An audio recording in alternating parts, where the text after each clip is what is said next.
Welcome back to Jolly Good Journeys. After getting my bearings in the rugged hills above Omeath, I made the short drive down to the medieval town of Carlingford.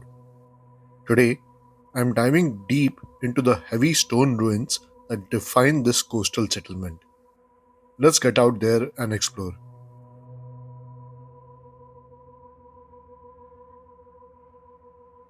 Before heading into the Carlingford Castle, I took a moment down by the harbour. The tide was out, leaving the local boats resting quietly on the mud flats, which gave the whole area a sleepy, untouched feel. From the road below, I got a completely different perspective of the castle. The massive exterior walls were almost entirely swallowed by thick, vibrant green ivy. It was incredible seeing how the wild vegetation was slowly reclaiming the ancient masonry, contrasting so sharply against the heavy grey rock. Following the perimeter, I made my way up a narrow set of stone steps right to the base of the towering exterior walls. Looking straight up, the imposing scale of the fortress was undeniable. I took my time examining the uneven weathered masonry and the old archways built into the rock. I loved seeing the small, resilient wildflowers finding a way to bloom right out of the cracks in the heavy stone, softening the harshness of the medieval architecture.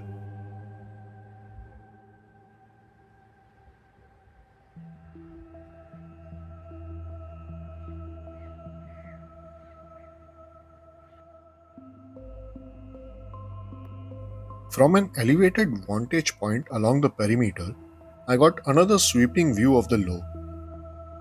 Continuing around the grounds, I admired how the massive, old growth trees stood side by side with the ancient walls.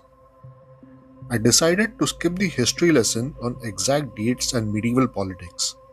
For me, it was enough to just stand there and appreciate the raw, almost industrial grit of the masonry.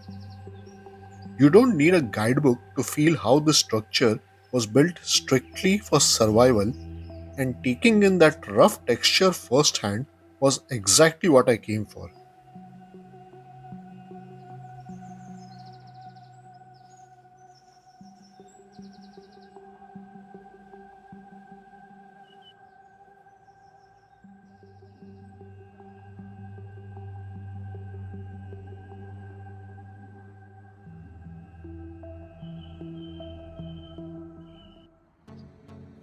Leaving the castle grounds, I spent the next hour simply wandering the narrow streets of the town. I put away my map and let the old, uneven pathways guide me. I walked past historic spots like Taaffe's castle and brightly painted storefronts that sit right alongside the ancient masonry. I took my time walking down these quiet alleyways, just taking in the architectural grit of a town built to outlast the centuries. It's the kind of place where modern life feels perfectly layered over its medieval bones.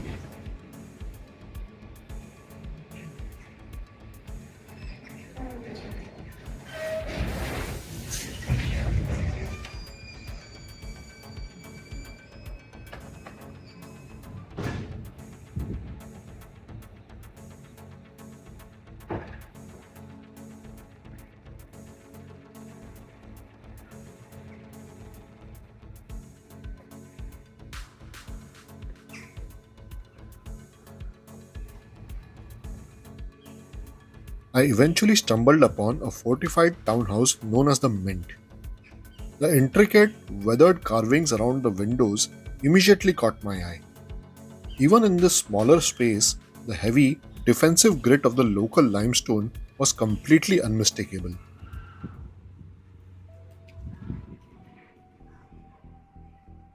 Next, I passed through the Tholsel, an original gate of the town's walls that also served as the local gaol.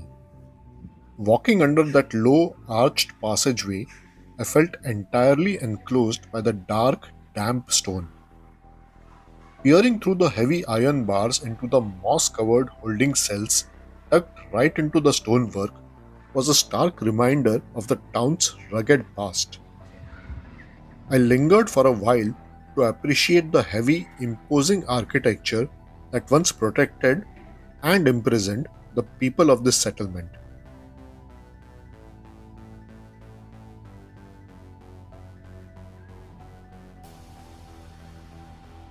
The absolute highlight of my afternoon was discovering the sprawling ruins of the friary. Tucked away from the main streets, this place was an absolute playground of historic masonry.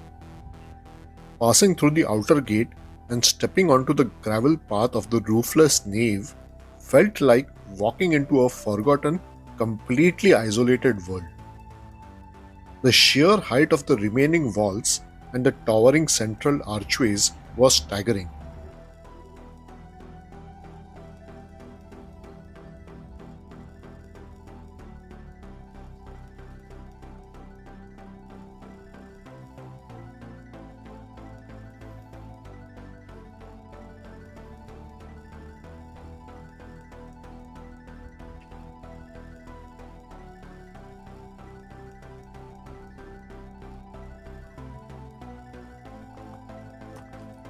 I slowly made my way through the empty corridors, completely captivated.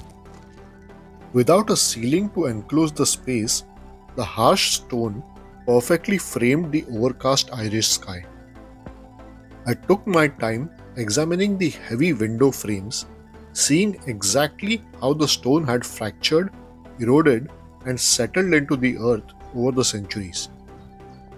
Vibrant green foliage clung to the upper edges, softening the industrial grit of the stonework. The absolute quiet of the ruins allowed me to truly absorb the heavy, grounding atmosphere of the place.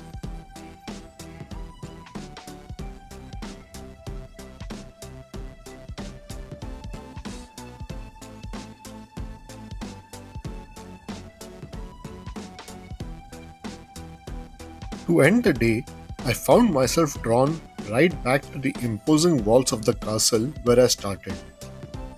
Looking out over the Lough one last time under the moody clouds, I felt incredibly satisfied with the raw, historical textures I had experienced today. It was exactly the kind of deep dive into ancient stone that I came to Ireland for. Next time, I'll be hitting the road again from my base in Omeath to explore another rugged corner of this peninsula. I'll see you then.